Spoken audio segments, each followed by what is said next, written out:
பிரியமானவர்களே, ஆண்டவராகிய இயேசு கிறிஸ்துவின் நாமத்தினாலே உங்கள் யாவரையும் நான் அன்போடு கூட வாழ்த்துகிறேன். எல்லாருமே சந்தோஷமா இருக்கிறீங்களா? இந்த நாளிலும் தேவனாகிய கர்த்தர் நம்மோடு கூட பேசுகிற ஒரு வார்த்தை மற்றும் ஒரு வாக்குத்தத்தம், ஒரு ஆலோசனை என்னவென்றால், 1 கொரிந்தியருக்கு எழுதின நிருபம் 10ஆம் அதிகாரத்தினுடைய 13ஆம் வசனம். மனுஷருக்கு நேரிடுகிற சோதனையை அல்லாமல் வேறே சோதனை உங்களுக்கு நேரிடவில்லை. தேவன் உண்மையுள்ளவராய் இருக்கிறார். உங்கள் திராணிக்கு மேலாக நீங்கள் சோதிக்கப்படுகிறதற்கு அவர் இடம் கொடாமல் சோதனையை தாங்கத்தக்கதாக சோதனையோடு கூட அதற்கு தப்பிக்கொள்ளுகிறதுமான போக்கையும் உண்டாக்குவார். இந்த நாளிலே தேவன் நமக்கு சொல்லுகிற காரியம் என்ன அப்படின்னா, திராணிக்கு மேலாக அவர் சோதிக்கப்பட நம்மை விட மாட்டார். இதை தான் ஒரு தேவனுடைய பிள்ளைகள் என்றைக்குமே புரிந்து கொள்ள வேண்டும். சில பாதைகளில் தேவன் நம்மை நடத்துகிறவர் தான்.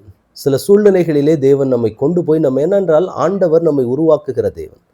தகுதியே இல்லாதவர்களை தான் ஆண்டவர் தெரிந்தெடுத்து அவர்களை தகுதிப்படுத்துகிறது நம்ம ஆண்டவருடைய ஒரு மிக முக்கியமான ஒரு சுபாவம். அதில் ஆண்டவர் என்ன பண்ணுவார் அப்படின்னா, நம்மை சில பாதைகளுக்குள்ளே கொண்டு போய் நம்மை உருவாக்குவார். என் பிள்ளைகள் இந்த பாதைகளில் கடந்து போய் சில அனுபவங்களை கற்றுக்கொள்ள வேண்டும், சில காரியங்களை கடந்து போக வேண்டும், என் பிள்ளைகள் என்னிடத்தில் இன்னும் விசுவாசம் உள்ளவர்களாக இருக்க வேண்டும் அப்படின்னு சொல்லி தேவன் என்ன சொல்வார் அப்படின்னா, சில பாதைகளுக்குள்ளே நம்மை கொண்டு போக வைப்பார். ஏனென்றால் சத்துருக்களுக்கு முன்பாக நாம் எல்லாவற்றிலேயும் சரியாக நம்ம நிற்கணுங்கிறது ரொம்ப முக்கியமான ஒன்று. அப்போ ஆண்டவர் என்ன செய்வார், என்னுடைய பிள்ளைகள் எல்லா காரியங்களையும் பழகினவர்களாக நிற்க வேண்டும் அப்படின்னு சொல்லி சில பாதைகளுக்குள்ளே நம்ம ஆண்டவர் கொண்டு போகப்போ என்ன நடக்கும் அப்படின்னா, இங்கே சொல்லப்படுகிற வார்த்தையின்படி திராணிக்கு மேலாக நீங்கள் சோதிக்கப்படுகிறதற்கு அவர் இடம் கொடாமல், எல்லாமே ஒரு குறிப்பிட்ட லிமிட்டுக்குள்ளே தான் ஆண்டவர் வைத்திருப்பார். அந்த லிமிட்டை தாண்டி என்ன செய்யாது அப்படின்னா, நீங்கள் போராட தேவன் விட மாட்டார். அந்த எல்லை குறித்து அந்த எல்லைக்குள்ளே தான் எல்லாமே இருக்கும். ஏன்னா அதுக்கு மேலே போச்சுன்னா நீங்கள் தாங்க மாட்டீங்கிறது ஆண்டவருக்கு நன்றாகவே தெரியும். ஏனென்றால் அவர் தகப்பன், உங்களை உண்டாக்கினவர் அவர் தான். அதனால் அவருக்கு தெரியும் நீங்கள் எந்த விதத்துக்குள்ளே நீங்கள் காரியங்களை அனுமதித்தால் நீங்கள் தாங்குவீங்க.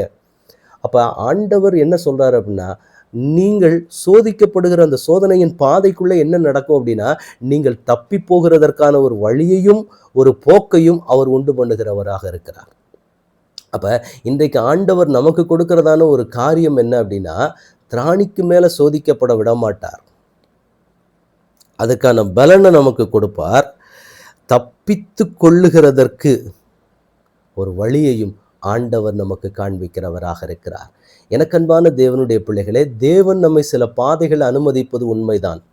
நாம் சில காரியங்களை கற்றுக்கொள்ள வேண்டும். தேவன் யார் என்பதை நாம் தெரிந்து கொள்ள வேண்டும். ஏனென்றால் கொஞ்சம் யோசிச்சு பாருங்க, தானியேலை சிங்கக்கபிக்குள்ளே போட்டு அடைக்கிறாங்க.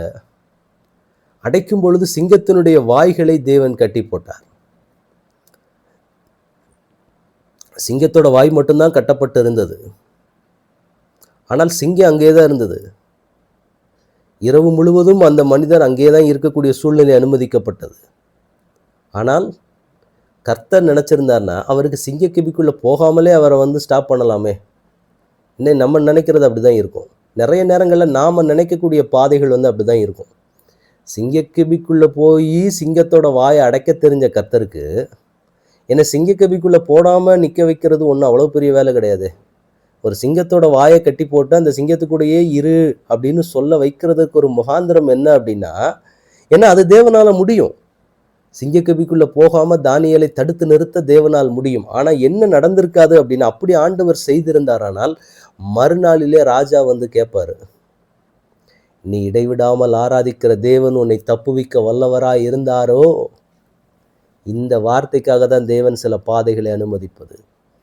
ஒரு நாள் முழுக்க சிங்கம் பக்கத்திலேயே இருந்துச்சுன்னா நமக்கு எப்படி இருக்கும்னு கொஞ்சம் யோசிச்சு பாருங்கள். சிங்கத்தோட வாயை கட்டி போட்டாச்சு, ஒரு தூதனை அனுப்பி ஆண்டவர் கட்டி போட்டார். இருந்தாலும் ஒரு சிங்கத்தை பக்கத்தில் வச்சுக்கிட்டு ஒரு ராத்திரி முழுக்க நீ பக்கத்திலேயே இருக்கணும்னா அந்த சூழ்நிலைகள் எப்படி இருக்கும்?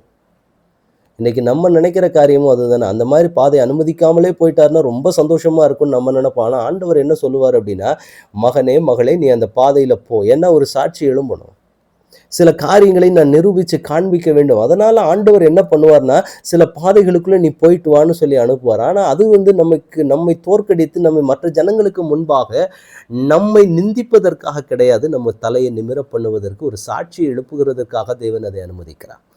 அன்றைக்கு தானியேலுடைய வாழ்க்கையில் அது அனுமதிக்கப்பட்டது அதுக்காக தான். அதே மாதிரி தான் இன்றைக்கு ஆண்டவர் உங்களிடத்திலும் என்னிடத்திலும் சொல்லுகிற காரியம், திராணிக்கு மேலே ஆண்டவர் என்ன செய்ய மாட்டார், சோதிக்க மாட்டார். ஏன் சோதிக்கிறாருன்னா, ஒரு சாட்சி உங்களை கொண்டு எழும்ப வேண்டும்.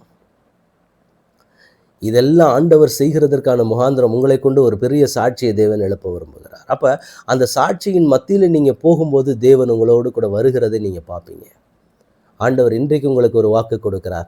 அந்த போராட்டத்திலிருந்து மீண்டு வருவதற்கான ஒரு வழியையும் ஆண்டவர் உங்களுக்கு காண்பித்து கொடுப்பார். எனவே சோதனை மிஞ்சி போயிருமோ, இந்த போராட்டங்கள் இன்னும் நம்மளை மீறி போயிருமோ அப்படின்னு நீங்கள் நினைக்க வேண்டியதில்லை. திராணிக்கு மேலே அவர் சோதிக்கப்பட ஒரு நாளும் விடவே மாட்டார். உங்களை சரியாய் வழிநடத்துகிற ஒரு அழகான தேவனை தான் நீங்களும் நானும் ஆராதித்து கொண்டிருக்கிறோம். எனவே ஆண்டவர் இன்றைக்கு உங்களுக்கு கொடுக்கிறதான ஒரு வாக்குத்தத்தம் என்னவென்றால், அவர் திராணிக்கு மேலே சோதிக்கப்பட விட மாட்டார். தாங்குகிறதற்கு பலன் தருவார். தப்பிக்க ஒரு வழியையும் அவர் காண்பித்து சேஃபாக அந்த சூழ்நிலையிலிருந்து உங்களை மீட்டெடுத்து ஆண்டவர் வெளியிலே கொண்டு வந்து உங்களை கொண்டு தேவனுடைய ராஜ்யம் கட்டப்படவும், உங்கள் மூலமாக தேவனுடைய திட்டங்கள் வெளிப்படவும் ஆண்டவர் உங்களை வல்லமையாக எடுத்து பயன்படுத்துவார். ஆண்டவருடைய சமூகத்தில் ஜெபிக்கலாமா? தகப்பனே, உடைய கரத்தில் எங்களை முழுவதுமாக ஒப்புக் கொடுக்கிறோம். பரலோகத்தின் தேவன் இம்மட்டுமாய் எங்களை ஆளுகை செய்து வழிநடத்தின தயவுக்காக உமக்கு ஸ்தோத்திரம். தடைகளை உடைத்து சூழ்நிலைகளை மாற்றி பரலோகத்தின் தேவன் எங்களை நடத்தி வந்த ஒவ்வொரு பாதைகளுக்காக உமக்கு நன்றி செலுத்துகிறோம். இம்மட்டும் எங்களை வழிநடத்தின தேவன் ஆண்டவரே, நீர் சொன்ன வார்த்தையின்படியே எங்களை திராணிக்கு மேலாக கர்த்தர் சோதிக்கப்பட விடமாட்டீங்க. தாங்கிக் கொள்ள பலனையும் தப்பிச் செல்வதற்கான வழியையும் நீர் எங்களுக்கு காண்பித்து எங்களை வழிநடத்துவீங்கன்னு சொல்லி முழுவதுமாக நாங்கள் விசுவாசிக்கிறோம். இந்த வார்த்தையின்படியே ஆண்டவரே, இப்பொழுது இருக்கிற காரியங்கள் எல்லாவற்றுக்கும் கர்த்தர் ஒரு எல்லையை குறித்து வைத்திருக்கிறேன்.